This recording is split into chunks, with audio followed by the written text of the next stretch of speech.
The night of June 26, 1944, hung heavy over the Luzon Strait, where the warm tropical air carried the faint scent of salt and diesel exhaust from the scattered Japanese convoy. Aboard the elderly freighter Tamatsu Maru, sailors moved quietly on deck under a canopy of stars, their faces illuminated briefly by the glow of cigarettes.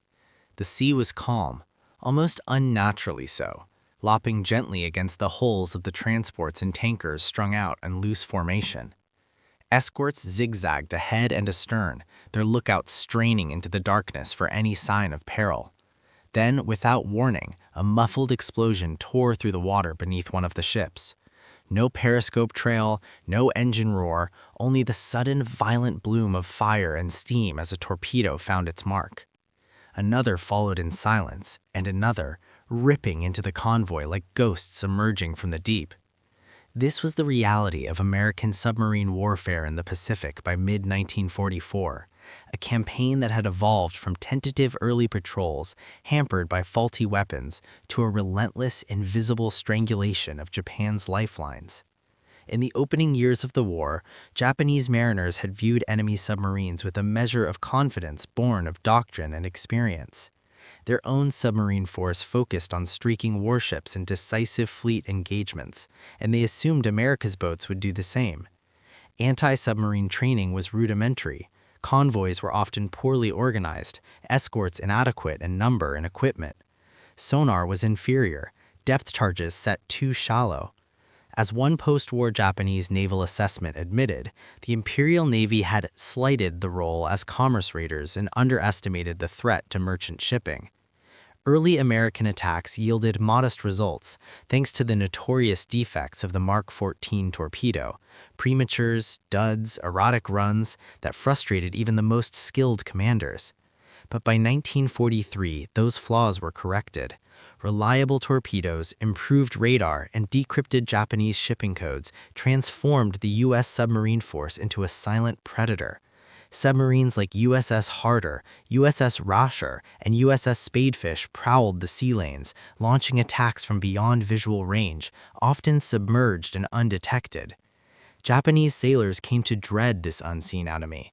Survivors of convoy ambushes described the horror: no alarm, no sighting of a periscope or wake, simply the catastrophic detonation as torpedoes struck home. In the Takeichi convoy of May 1944, American boats sank multiple transports in a single night, claiming thousands of tons and lives with impunity.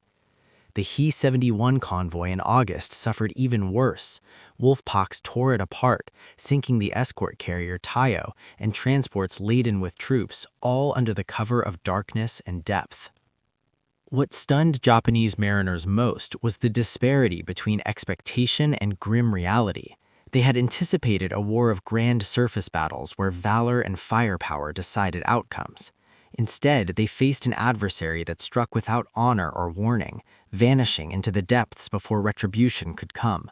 Convoys that once sailed with relative assurance now crept along shadowed routes, escorts dropping depth charges at shadows, crews jumping at every unexplained wake. Post-war records revealed the toll. U.S. submarines alone accounted for over 1,100 merchant vessels sunk, more than half of Japan's total losses, totaling nearly 5 million tons. By 1945, the merchant fleet was shattered. Oil imports ceased, food rations dwindled, factories idled.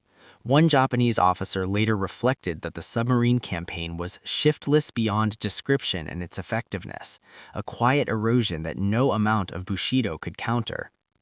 Yet, amid this devastation, a recurring symbol emerged in the accounts of survivors and intercepted reports: the American torpedo itself, sleek and unerring, propelled by the abundance of a nation that could produce thousands without strain. To the Japanese sailor clinging to wreckage, it represented not just destruction, but the overwhelming material superiority of democracy, a system that churned out weapons in endless supply, fueled by factories untouched by war, resources flowing freely across protected oceans. Where Japan's industry strained under blockade and bombing, America's submarines launched salvo after salvo, each torpedo a testament to industrial might and logistical reach. It was a weapon born of freedom's plenty, striking silently to deny the same to an empire built on scarcity and conquest. This invisible war forced a profound shift in Japanese perception. The early overconfidence gave way to fear, then resignation. Sailors who once dreamed of glorious charges against enemy fleets now whispered of the Devil's Sea northeast of the Philippines, or convoys vanished without trace. Ideology cracked under the weight of unrelenting loss. The myth of invincibility shattered as supplies failed to reach garrisons, troops starved on isolated islands, and the home front faced hunger. The submarine campaign did not merely sink ships, it eroded the spiritual foundation of the war effort, exposing the limits of autocratic resolve against the sustained power of a free society. In the end, the silent torpedoes that stunned Japanese sailors in the dark waters of the Pacific whispered a larger truth. Abundance born of liberty proves more enduring than any doctrine of sacrifice. Freedom's resources, human ingenuity, industrial scale, unbreakable supply chains flow like an inexhaustible tide, wearing down even the most fanatical resistance. The sea, vast and indifferent, claimed the convoys one by one, carrying with them the illusion that will alone could defy the material realities of a world at war.